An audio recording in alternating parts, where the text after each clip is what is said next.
Hey gamers, my name is Dan aka centaurianmudpig and welcome to themudpig.com. Been a little while since we did series 2 of the Gaming Pit. Some news has been going on, coming up to E3 in a week's time or two. Not too long, anyway, it's happening this month, so lots of gaming news coming in before we hit a major drought of the summer.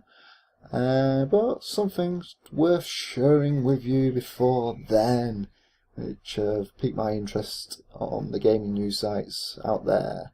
So, what have we got first? Well, Uncharted, the Nathan Drake collection, managed to get leaked early and is coming to PlayStation 4. We've got Uncharted 1, 2 and 3 coming on the PlayStation 4 with HD remake. Hopefully it'll be as good as The Last of Us Remastered.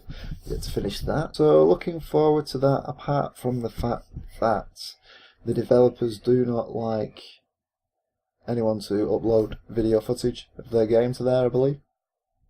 So unfortunately I won't be doing any video footage on that, just like I don't do with The Last of Us, because they don't like doing that either.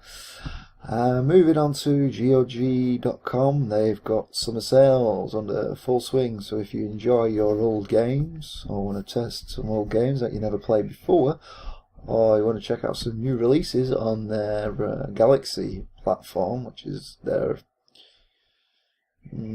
answer to Steam, which also gives DRM-free games, then head on over to GOG.com and check out their sales there. Now, I think you would have noticed that I posted a video on Galaxy Heist Kickstarter.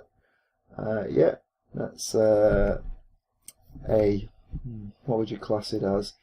First-person shooter with space combat thrown in the mix, where you get to, in a group, in a team, you are thrown into a ship, and as that team you then go and hijack and take control of other ships in a online multiplayer arena sort of thing. It's a bit like MOBA in space with boarding mechanics, etc. So it sounds interesting, so if you're interested in space games or sci-fi games, go check out Galaxy Heist on Kickstarter. Recently news hit that the Remedy CEO has left after 15 years and has moved on to wargaming.net. The CEO has gone round and said that their current game in development, Quantum Break, is perfectly fine, on track and looking good. I'm sure he would have said the same with Max Payne 3. Big news there, given that he was a CEO and been with the company for 15 years and would have quite the creative influence, but we wish him luck, whoever he is. And Blizzard have released their MOBA, quite quietly, called Heroes of the Storm.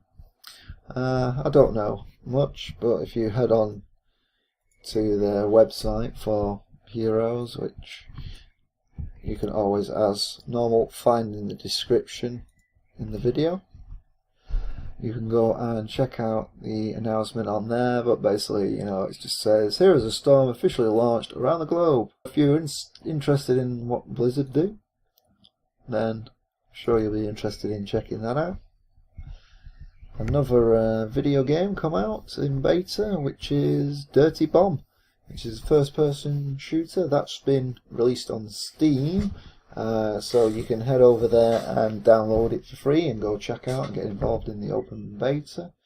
Other things that I noticed in the open beta was PlanetSide 2 on PlayStation 4, which has now got a release date for within the next month.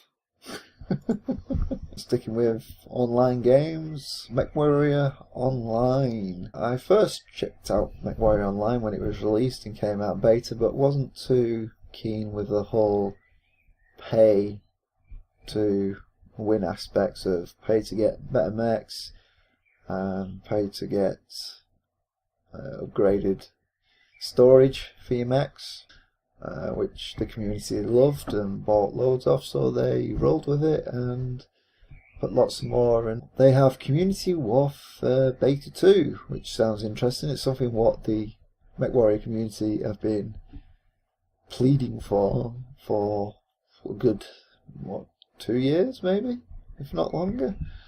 And go check out the video for that and make your own mind up whether or not you want to get involved with that. I may be tempted to reinstall it and see what they've done with it. Recently, or sometime since I last bothered paying attention to them, they split up with their publisher, so therefore they might be having a better control on it and sort of getting things right on track to grow and foster a healthy online community. In surprising news, Steam has introduced a refund policy, where Steam's refund policy was a case of no refunds. Now you get 2 weeks in order to be able to get a refund for your video game. There are some rules, such as, you got to play it for less than 2 hours. But there are exceptions there, so if you contact them directly, case by case basis.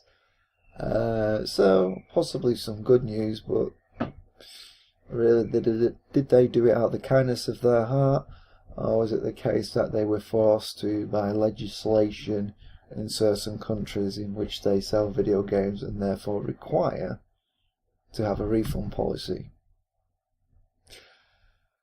Ooh, Hatred, the video game, which has made all the news and not possibly good, maybe bad. My review is up on Eurogamer, which interestingly enough doesn't get awarded any of their bronze or gold shields, so it's not an essential purchase. Where the tagline is a sloppy and frustrating twin-stick shooter that is nowhere near as shocking and dangerous as it thinks it is. So it just generates a lot of hype for a lot of sales. And of course, Twitch.tv banned adult-only game ratings, which adult-only rating is a rating in America. I think they've also got a similar one in Australia, but only the adult-only rating in America counts for anything that is banned on Twitch. Ooh, Fallout 4. Yes, Fallout 4. A trailer was released on June the 3rd, to everyone's excitement, because there's not been a Fallout for 7 years beforehand. Interesting in the video is that the graphics look very similar in style to the original Fallout 3, good or bad, though one thing is for certain is that they surely are not lying about the graphics when it will come on released, a bit like with the Witcher 3 graphical downgrade. So at least you're going to get what you see. Whether or not they've upped the polygons on there, or they've any shiny bells and whistles under the hood, who knows. But I was watching a quick video of Francis raging about the Fallout 4. Quite a funny guy, Boogie2988, which I'm sure the majority of people watching here will know about. Francis is a character, he acts, and Francis was raging basically about how people were complaining about the graphics. Well, he made a very good argument.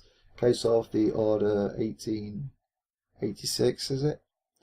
Where brilliant, lovely graphics, but gameplay, where is it? Hopefully the gameplay will be there and good. Hopefully they fine-tune that VAT system from when I played it, which found cumbersome, along with the first-person shooter mechanics. Yeah, I said it. And people also thinking that it's coming out this year, as there was a TBA 2015 attached to it, and it's recently changed to just TBA.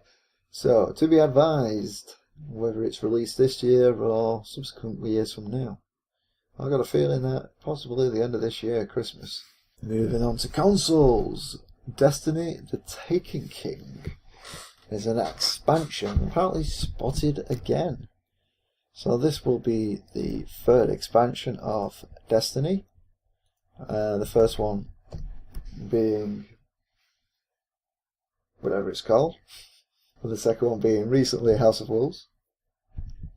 And yeah, apparently it's been spotted on red packs of Red Bull in the US, where you get a download code, a redeemable code for bonus XP and an epic quest, whatever that is. So they believe that this is going to be due a major Destiny update expected in September for the game's 1 year anniversary. So that's what they seem to think it will be, and this will effectively be Destiny 1.5. If you want to find out more about that, check out the link in the description and head on over to Eurogamer and check that out. Finally, we've got PlayStation 4 going to be upgraded to 1 terabyte console, internal hard drive, that is. So if you've not got a PlayStation 4, you might want to wait on to get a 1 terabyte PlayStation 4. Or if you've already got one, then I'm sure you've already managed to upgrade your hard drive, either by replacing the internal hard drive yourself or using the new USB plug-in facility. Well, that's another episode of the Gaming Pit done. As you can see, it's nice and sunny outside, so stop playing video games, go out and get some sun, stop looking like vampires. And then, so until the next time, guys, hope you've enjoyed this episode of the Gaming Pit. Bye for now.